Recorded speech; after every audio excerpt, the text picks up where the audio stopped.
Finally আমি এটা ভাল পৰামৰ্শ ৰাইজৰ পৰা আহিছে যে যিবিলাক স্কুল এমালগেমেশ্যনৰ কাৰণে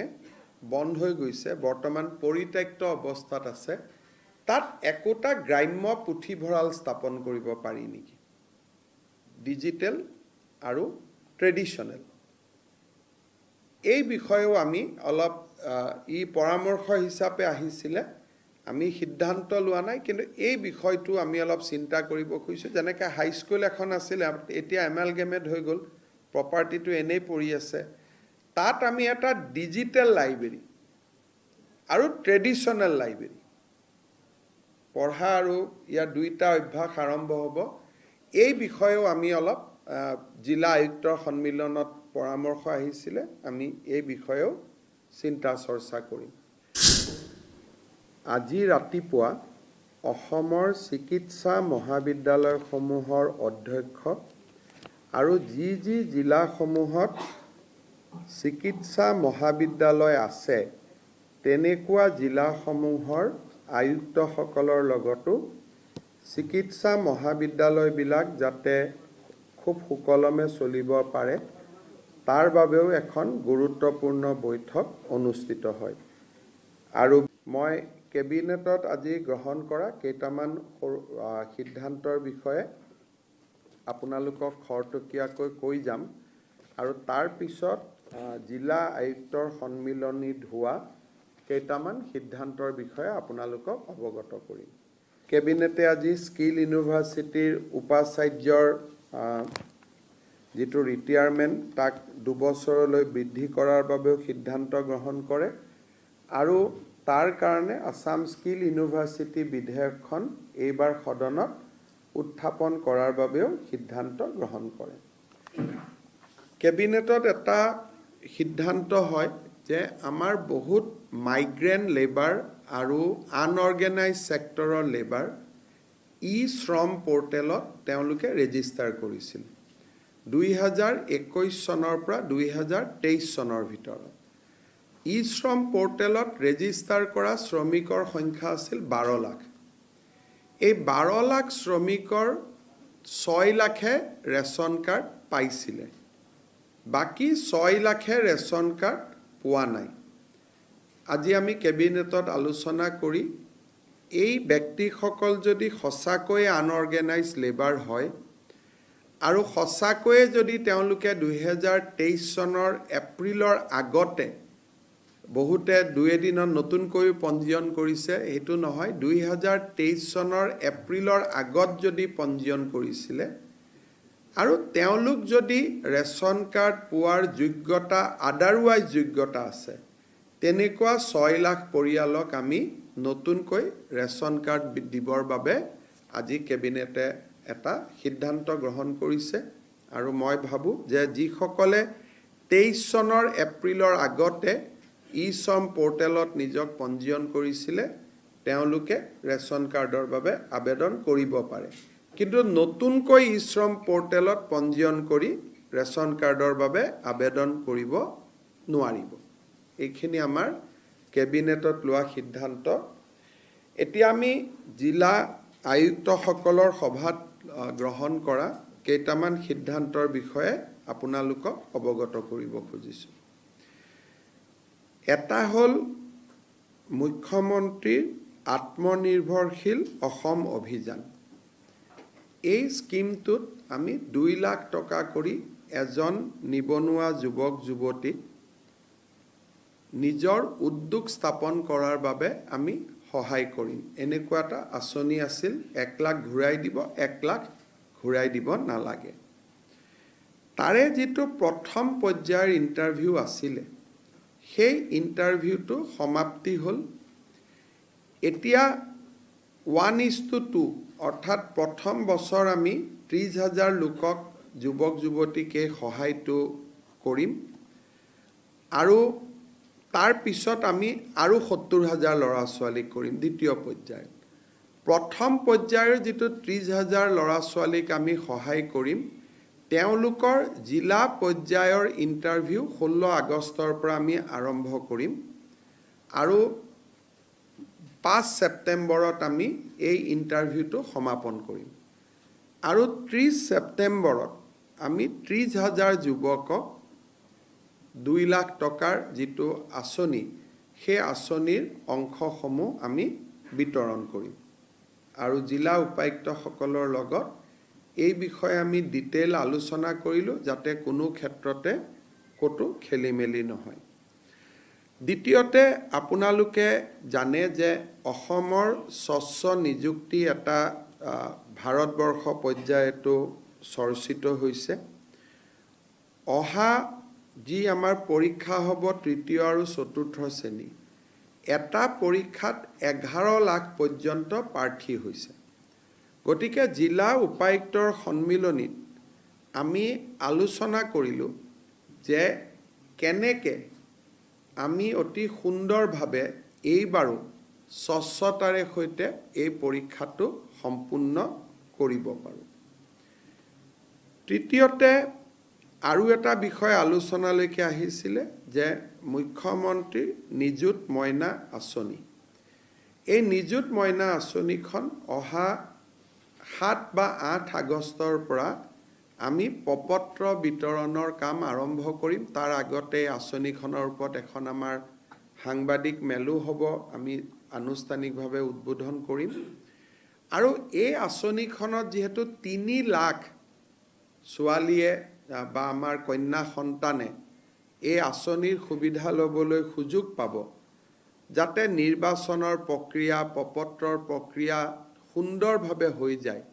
তাৰ বিষয়েও জিলা উপায়ুক্তৰ সন্মিলনীত আমি দীঘলীয়াকৈ আলোচনা কৰোঁ। অৰুণোদয় 3.0 অৰ্থাৎ অৰুণোদয় আমি প্ৰথম আৰম্ভ কৰিছিলোঁ 19 লাখ হিতাধিকাৰীৰে। অৰুণোদয় 2.0 আমি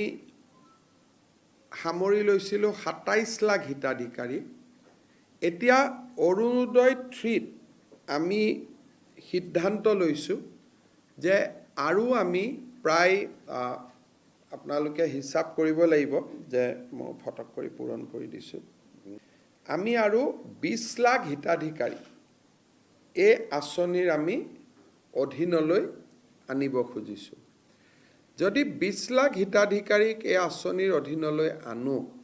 তেতিয়াহ'লে এই আঁচনিৰ অধীনত বেনিফিটেড পৰিয়ালৰ সংখ্যা 47 লাখলৈকে বৃদ্ধি পাব। আমি অৰুণোদয় 2.0 আধাৰ আৰু ৰেচন কাৰ্ডৰ লগত জড়িত নাছিলে। তাৰ কাৰণে মই যোৱাকালি পৰহি যেতিয়া উপায়ুক্তৰ সন্মিলন আৰম্ভ হৈছিল, মই কৈছিলোঁ যে কিছুমান অৰুণোদয় হিতাধিকাৰী অবাঞ্ছিত লোকৰ হাতলৈকেও যোৱাৰ কিছু তথ্য আমাৰ হাতলৈ নিৰ্বাচনৰ সময়ত আহিছিলে। সেইকাৰণে এইবাৰ আমি সিদ্ধান্ত কৰিছোঁ যে অৰুণোদয় আঁচনিটো পাবৰ কাৰণে ৰেচন কাৰ্ড থাকিবই লাগিব। আৰু যদি ৰেচন কাৰ্ড কাৰোবাৰ থাকে তেতিয়াহ'লে তাৰ আধাৰো থাকিব লাগিব। অৰ্থাৎ Arunodoi will be link with Aadhaar and ration card. সেইকাৰণে বৰ্তমানলৈকে পাই থকা অৰুণোদয় হিতাধিকাৰী আৰু নতুনকৈ 20 লাখ যি হিতাধিকাৰী হ'ব, তাৰ কাৰণে এটা নতুন নিৰ্বাচনী প্ৰক্ৰিয়া এটা আৰম্ভ হ'ব। অৱশ্যে যেতিয়ালৈকে নতুন বেনিফিচিয়াৰী নিৰ্বাচন নহয়, তেতিয়ালৈকে পুৰণাসকলে অৰুণোদয় পাই থাকিব। কিন্তু যেতিয়া নতুন হিতাধিকাৰী হ'ব, বৰ্তমানে পাই থকা সকলোৱে নাপাবও পাৰে। যদি তেওঁলোকৰ ৰেচন কাৰ্ড নাই বা তেওঁলোকৰ আধাৰ নাই, তেতিয়া তেওঁলোকে নাপাবও পাৰে। অহা ছেপ্টেম্বৰ মাহৰ পৰা আমি অৰুণোদয় হিতাধিকাৰী 0.3ৰ কাৰণে অৰুণোদয় 0.3 এই হিতাধিকাৰী নিৰ্বাচনৰ প্ৰক্ৰিয়াটো আমি আৰম্ভ কৰিম। আৰু এই কামটো যাতে খুব সুষমভাৱে, কাৰণ অৰুণোদয় হিতাধিকাৰী প্ৰায় ডাবুল হৈ যাব, আজিতকৈ দুগুণ হৈ যাব। আজি 27 লাখ আছে, তেতিয়া প্ৰায় 47 লাখ হ'ব। ডাবুল নহ'ব, অকণমান ডাবুলতকৈ কম হ'ব। গতিকে এইবাৰ যাতে অৰুণোদয়ত প্ৰত্যেকটো ৰেচন কাৰ্ড থকা পৰিয়াল প্ৰত্যেকটো হয়তো নহ'ব 80% হ'ব ৰেচন কাৰ্ড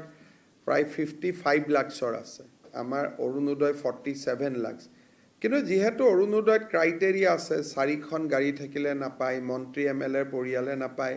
পঞ্চায়তৰ পৰিয়ালে নাপায় সেইকাৰণে আমি ভাবিছো যে 47 lakh will be a sufficient number যোগ্যজনক দিবৰ কাৰণে আৰু তাৰ গোটেই নিৰ্বাচনৰ প্ৰক্ৰিয়াটো আমি সেপ্টেম্বৰ মাহৰ পৰা আৰম্ভ কৰিম তাৰ বিষয়েও জিলা উপায়ুক্ত সকলৰ লগত পুংখানুপুংখভাৱে আমি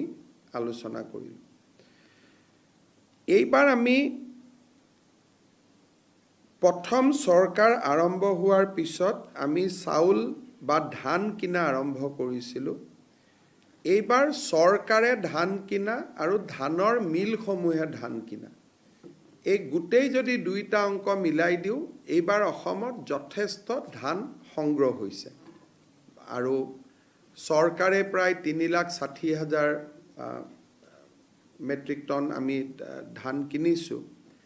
আৰু প্ৰাইভেট মিল 48টা মিলেও প্ৰায় ইমানেই ধান কিনিছে এইবাৰ অসমত খেতি আৰু ধানৰ খৰিদ যথেষ্ট ভাল হৈছে আমি প্ৰাইভেটৰ ডেটাটো আহাৰ লগে লগে টোটেল ডাটা এটা আমি দিব পাৰিম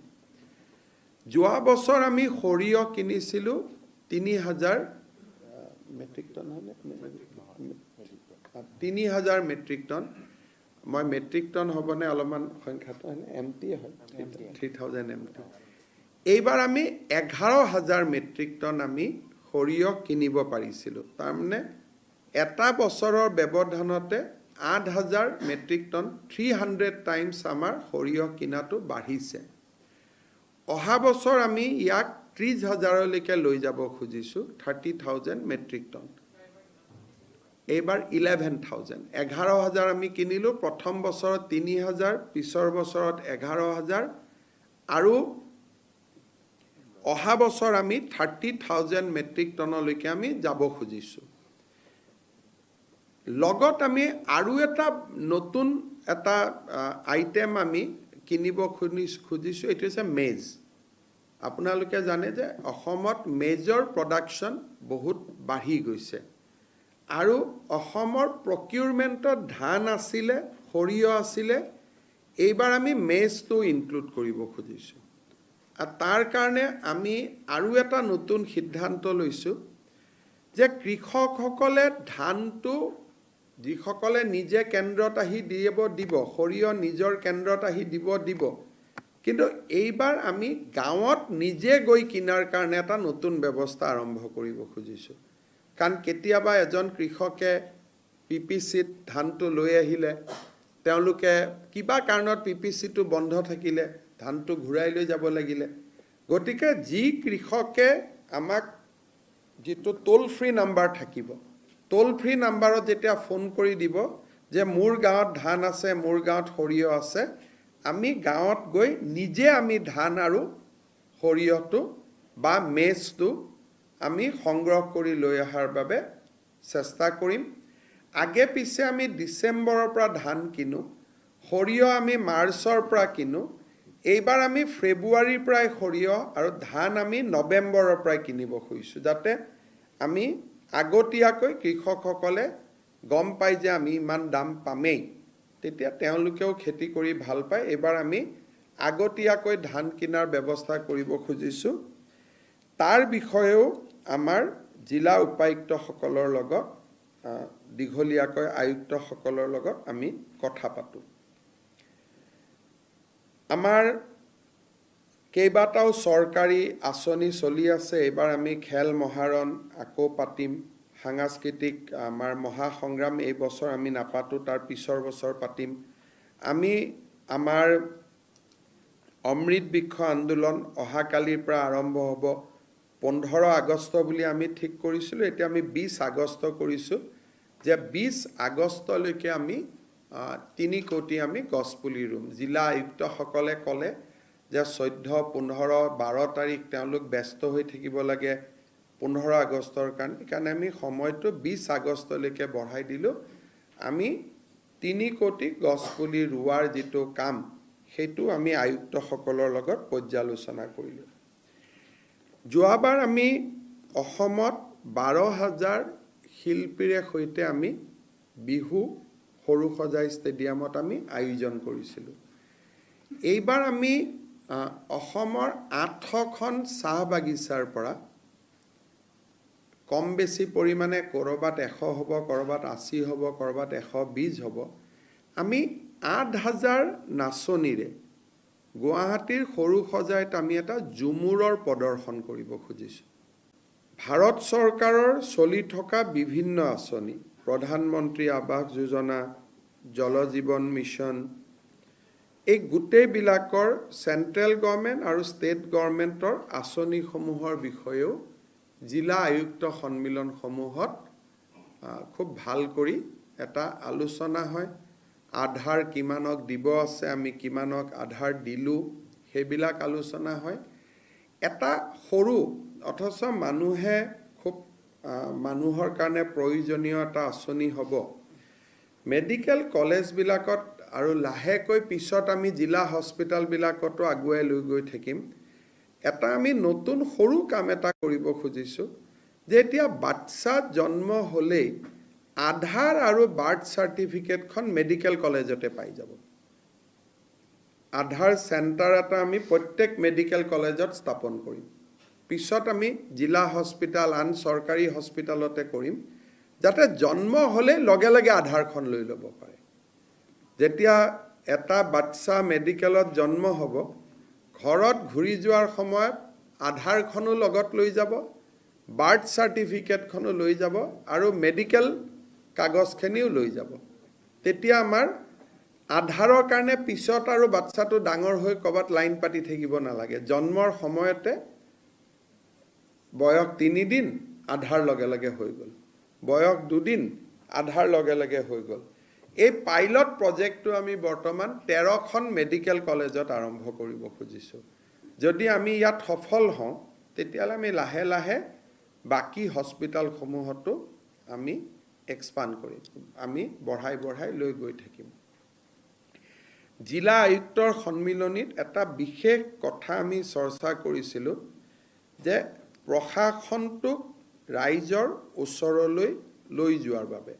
আৰু তাৰ কাৰণে আমি আটাইতকৈ গুৰুত্ব দিছিলোঁ যে যাতে VIP কালচাৰটো আমাৰ কমি যায়। খোৱা বোৱা আড়ম্বৰপূৰ্ণ যিটো ব্যৱস্থা, সেইবিলাক যাতে লাহে লাহে আমাৰ কমি গৈ থাকিব পাৰে। গতিকে যিহেতু এই ব্যৱস্থাবিলাক অসমত 30-40 বছৰৰ পৰা চলি আছে, একেদিনাই নোহোৱা হৈ নাযায়,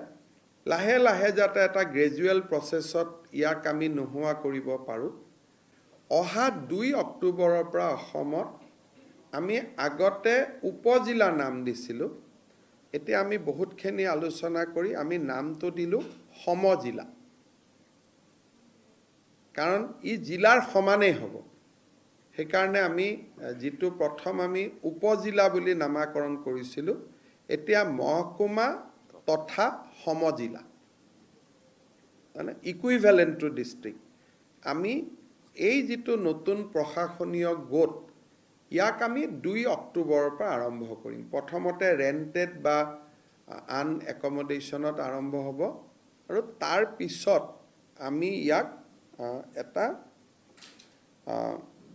পাৰ্মানেণ্ট ষ্ট্ৰাকচাৰ এটাৰো আমি কাম আৰম্ভ কৰিম আৰু অফিচাৰসকলকো আমি নিযুক্তি দিম। ফাইনেলি আমি এটা ভাল পৰামৰ্শ ৰাইজৰ পৰা আহিছে যে যিবিলাক স্কুল এমালগেমেশ্যনৰ কাৰণে বন্ধ হৈ গৈছে, বৰ্তমান পৰিত্যক্ত অৱস্থাত আছে, তাত একোটা গ্ৰাম্য পুথিভঁৰাল স্থাপন কৰিব পাৰি নেকি, ডিজিটেল আৰু ট্ৰেডিশ্যনেল। এই বিষয়েও আমি অলপ পৰামৰ্শ হিচাপে আহিছিলে,